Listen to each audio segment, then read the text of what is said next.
All right, get ready to dive in with us today as we unpack a story about a family's move from the city to the country back in 1970.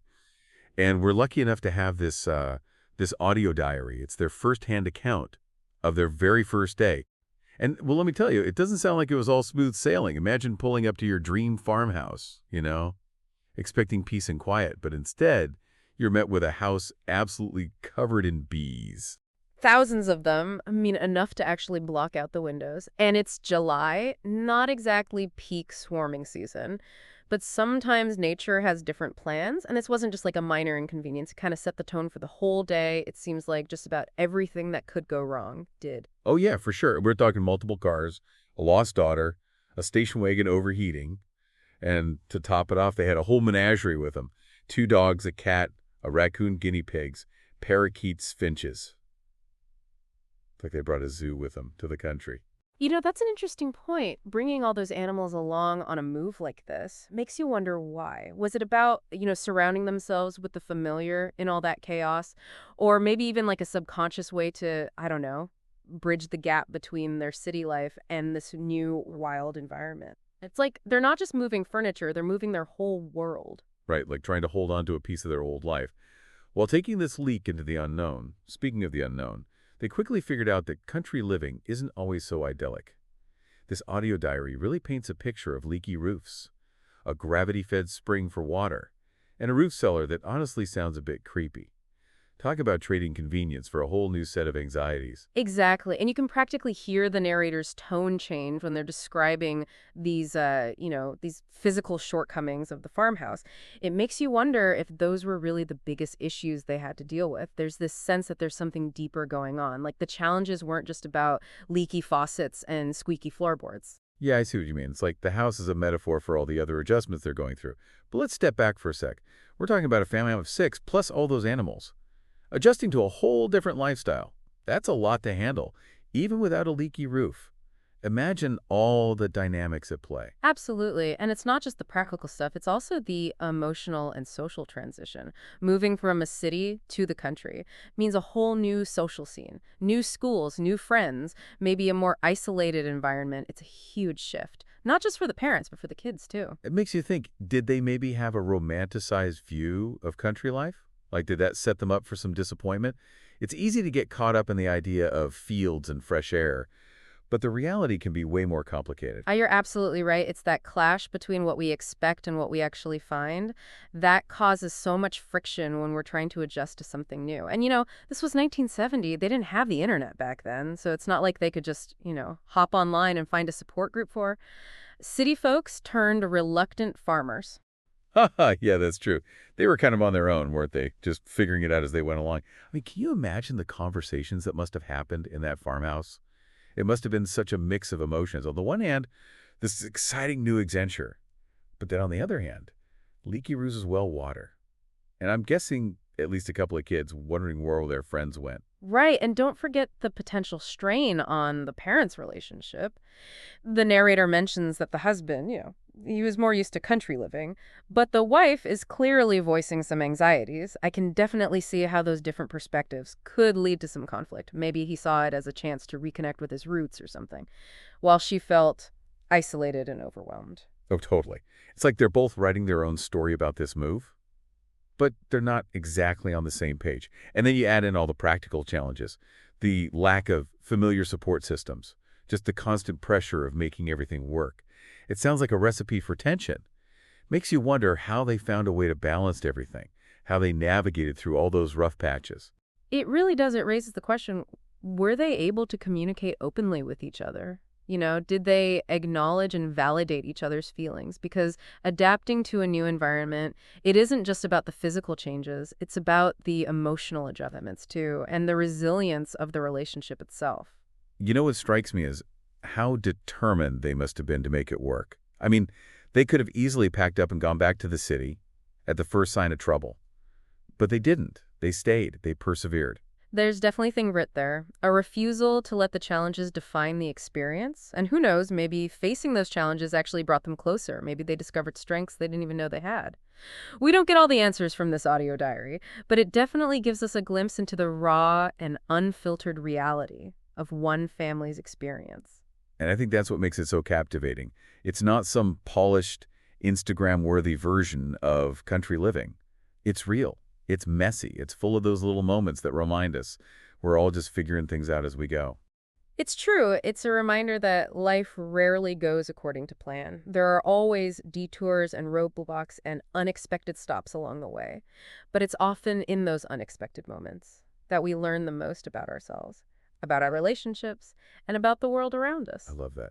As we go deeper into this family's story, I keep thinking about how their journey is similar to the journeys we all take in life. Those moments of uncertainty, the struggle to adapt, trying to find a balance between our expectations and the reality that unfolds. It's a universal experience, isn't it? That feeling of starting something new, stepping outside our comfort zones, and facing the inevitable bumps along the way. Whether it's moving to the country or making any other big life change, there's something beautiful about embracing the unknown, acknowledging the challenges, and finding those moments of growth and connection in all the chaos. And, sometimes those moments of growth and connection come from the most unexpected places. This family's audio diary, this seemingly simple account of their first day in a new home, becomes a window into something much bigger. The resilience of the human spirit, the power of adapting, and all the complexities that come with chasing a dream, even when that dream takes on a life of its own.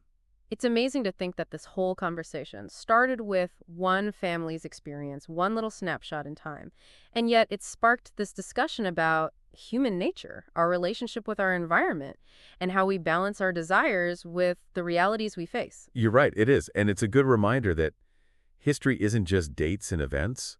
It's also about these personal stories, the struggles and triumphs that shape who we are, both individually and collectively. This family's story, their challenges and how they adapted. Give us some real insights into what it means to be human. I think one of the most striking things about this story is how it highlights the tension between our desire to control things and the unpredictable nature of, well, nature itself. They wanted this peaceful, idyllic country life. But nature had other plans: bee swarms, leaky roofs, a water supply totally dependent on gravity. It's almost like nature was constantly reminding them that they weren't entirely in charge. It really is. Like nature threw a wrench into their carefully crafted plan and forced them to confront the limits of their control. And isn't that kind of a metaphor for life in general? We can make plans and set goals and work towards what we want, but there's always going to be an element of unpredictability, something bigger than ourselves that shakes our journey. It's those unexpected twists and turns that often lead us to the most profound discoveries.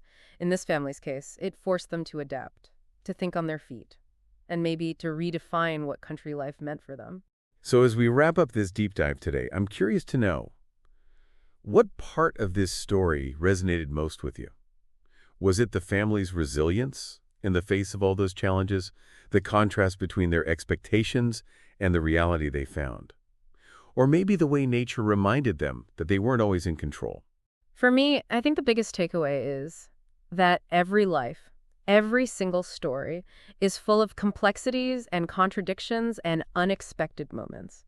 And that even when things feel chaotic and uncertain, there's always beauty and growth and connection to be found. It's about embracing the messiness of life, learning from our experiences, and finding those moments of connection that make it all worthwhile. This family's move to the country is a great example of that. It shows that even decades later, seemingly ordinary experiences can still spark conversations, challenge our assumptions, and remind us that we're all connected through these shared human experiences. That's a great way to put it. I think that's the ultimate lesson we can take from this deep dive.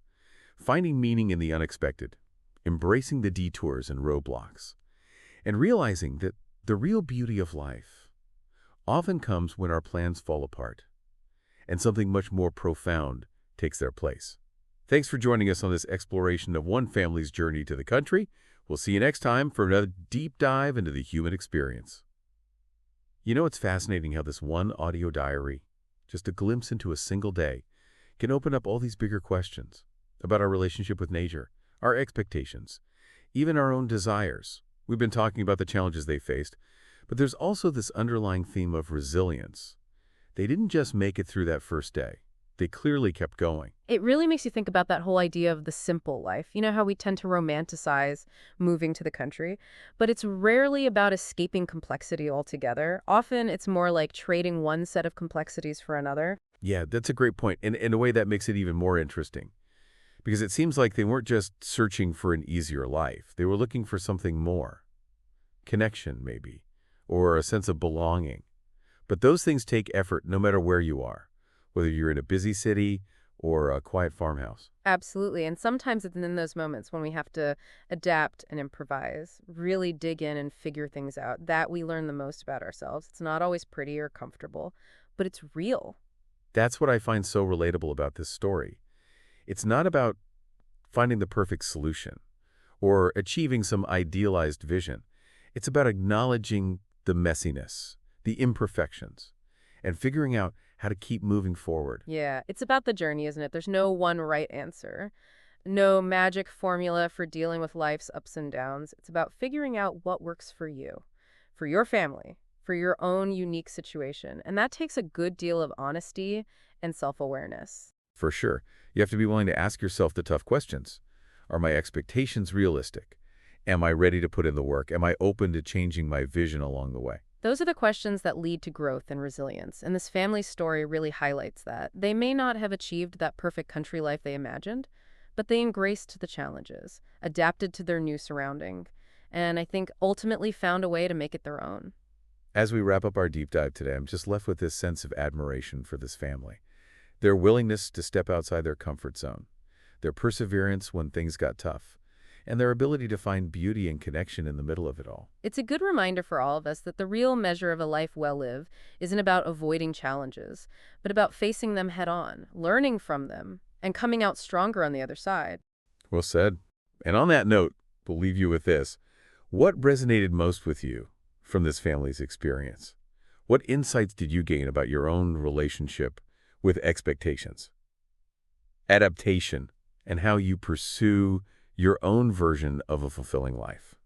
Thanks for joining us. We'll see you the next time for another deep dive into the human experience.